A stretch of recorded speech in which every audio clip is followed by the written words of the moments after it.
Message is anti-government, anti-immigrant, anti-trade, and let's face it, it's anti-change.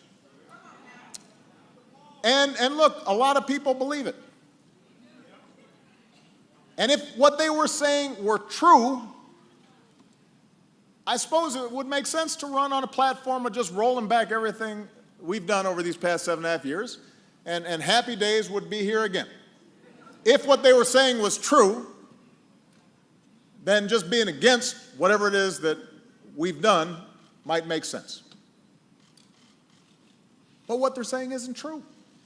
And if we're going to fix what's really wrong with the economy, we've got to understand that. So let me just do some quick myth busting. And I'm going to start with the biggest myth, which is that the federal government keeps growing and growing and growing and wasting your money and giving your tax dollars to people who don't deserve it.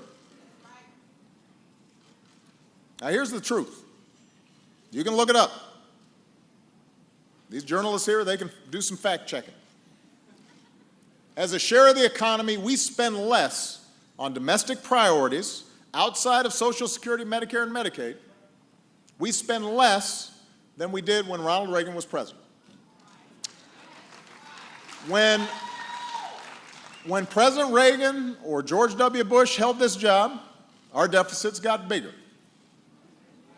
When Bill Clinton and I have held this job, deficits have gotten smaller.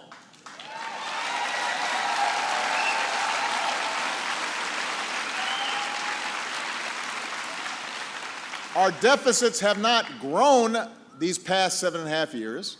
We've actually cut the deficit by almost 75%. Moreover, there are fewer families on welfare than in the 1990s. Funding has been frozen for 2 decades. So there's not a whole bunch of giveaways going on right now. Aside from our obligation to care for the elderly and Americans with disabilities, the vast majority of people who get help from the federal government are families of all backgrounds who are working, striving to get back on their feet, striving to get back into the middle class, and sometimes, yes, their kids need temporary help from food stamps when mom and dad are between jobs. But look, these kids didn't cause the financial crisis. These kids aren't spending us into bankruptcy. They're not what's holding back the middle class. And by the way, neither is Obamacare. Let's look at the numbers. Again, I'm just giving facts here. I will have some opinions later, but right now I'm just giving facts. I signed the Affordable Care Act into law over 6 years ago. Since then, our businesses have created jobs every single month. We did this while covering 20 million Americans who didn't have health insurance, ending discrimination against pre-existing conditions for everybody, including those who had health insurance, dramatically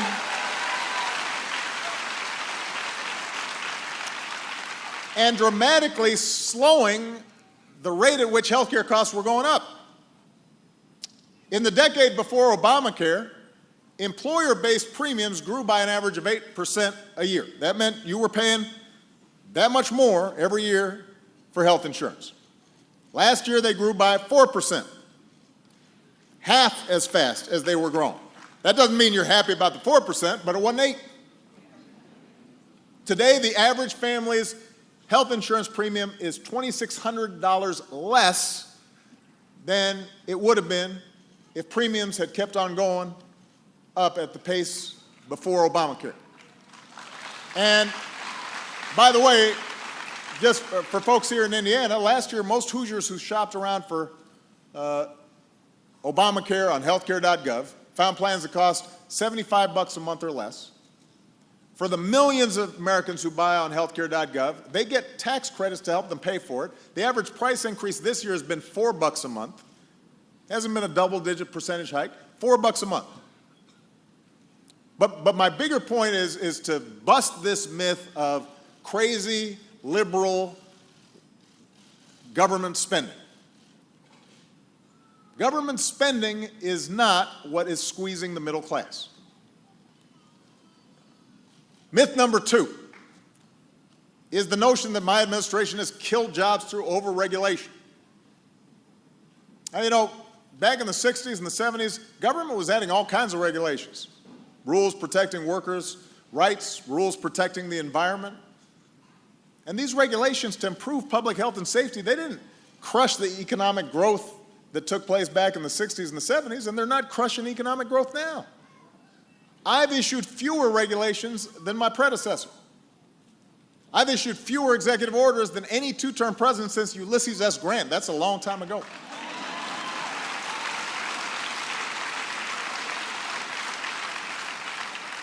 The regulations that we have issued, rules to protect our air and our water, rules to keep families from getting cheated when buying a house or investing their savings. Those rules have benefited our economy a lot more than they've cost. They've helped families. They've helped the middle class. They haven't hurt them. Here's myth number 3. Other countries are killing us on trade. Now, it is true that a lot of supporters of trade deals in the past sometimes oversold all the good that it was going to do for the economy. The truth is the benefits of trade are usually widely spread. It's one of the reasons why you can buy that big flat screen TV for a couple $100, why the cost of a lot of basic necessities have gone down. Some parts of the economy, like the agricultural sector or the tech sector, have really done well with trade. Some sectors and communities have been hurt by foreign competition. And what's also true is sometimes the pain of a plant closing here in America is magnified when you know that other countries are cheating. They're keeping American goods out of their markets. They're unfairly subsidizing their businesses to undercut our businesses. And a lot of the worst violators, they don't even have trade deals with us at all. So here's what we've done. Over the past 7 years, we've brought more trade cases against other countries for cheating than anybody else. Every case that's been decided, America has won. That's what we've done, making sure that we got a level playing field. But the truth is, trade has helped our country a lot more than it's hurt us. Exports helped lead us out of the recession. Companies that export pay workers higher wages than folks who don't export. And anybody who says that somehow shutting ourselves off from trade is going to bring jobs back, they're just not telling the truth. In fact, most of the manufacturing jobs that we lost over the past decade, they weren't the result of trade deals. They were the result of technology and automation that lets businesses make more stuff with fewer workers. If you go into an auto plant these days, used to need several thousand workers. Now they need 1,000 workers to produce the same number of cars, just because they're robots and they're machines that have replaced a lot of the work. That's true in offices too, by the way. Think about bank tellers. Last time you dealt with one of those, because now you got ATM machines. So we can't put technology back in a box any more than we can cut ourselves off from the global supply chain.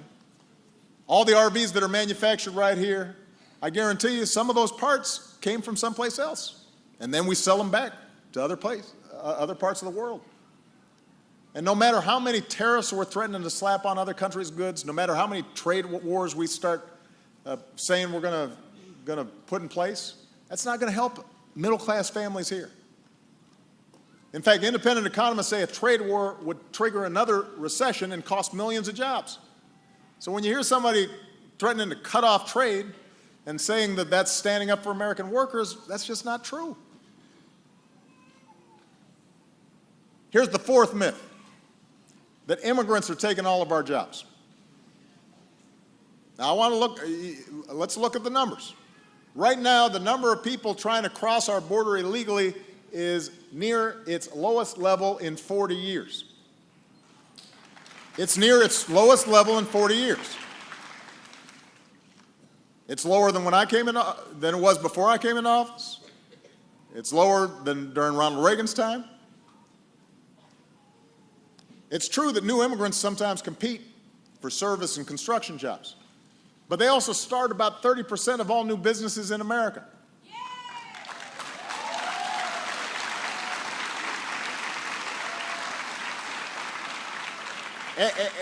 Everybody thinks that immigrants come here and then they're getting all this stuff from the government. Immigrants pay a lot more in taxes than they receive in services. But most importantly, immigrants are not the main reason wages haven't gone up for middle-class families. Those decisions are made in the boardrooms of companies where top CEOs are getting paid more than 300 times the income of the average worker.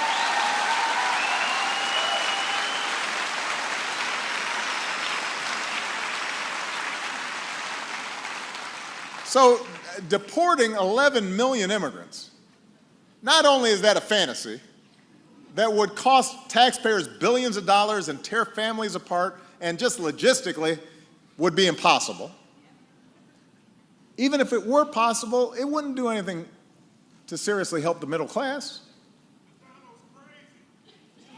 So now what would help is if we fixed our immigration system the way I proposed so that everybody plays by the rules, so that we got strong border security.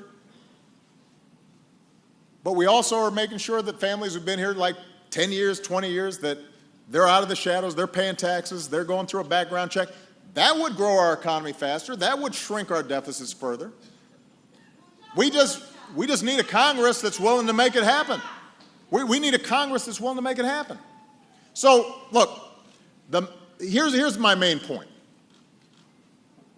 The primary story that Republicans have been telling about the economy is not supported by the facts. It's just not. They repeat it a lot, but it's not supported by the facts. But they say it anyway. Now, why is that? It's because it has worked to get them votes, at least at the congressional level. Because, and here, look, I'm just being blunt with you. By telling hardworking middle-class families that the reason they're getting squeezed is because of some moochers at the bottom of the income ladder, because of minorities, or because of immigrants, or because of public employees, or because of feminists, or because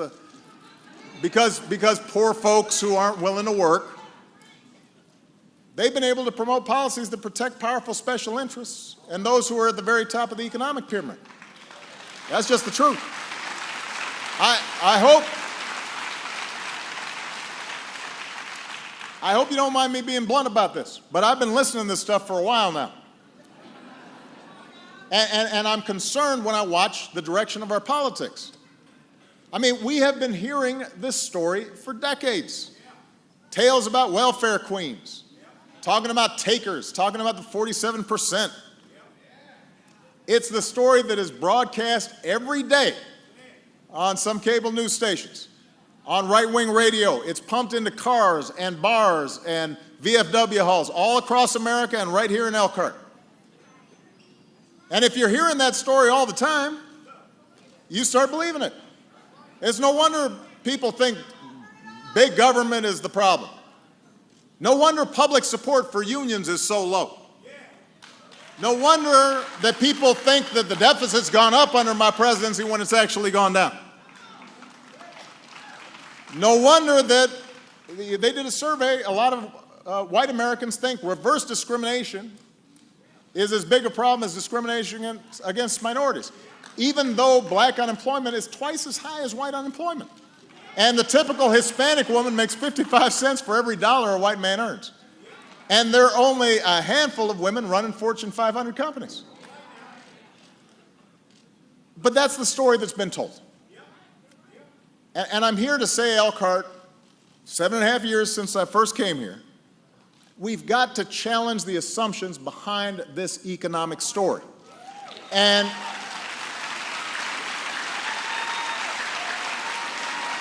the reason is it has ended up dividing Americans who actually have common economic interests and should be working together for a better deal from the people who serve them. and it's made people cynical about government. And it's kept working families from pushing our political system to actually address our economic challenges in a realistic way. Families of all races and all backgrounds deserve higher wages. Families of all races and all backgrounds deserve quality health care and decent retirement savings. Every child in this country deserves an education that lets them dream bigger than the circumstances in which they're born.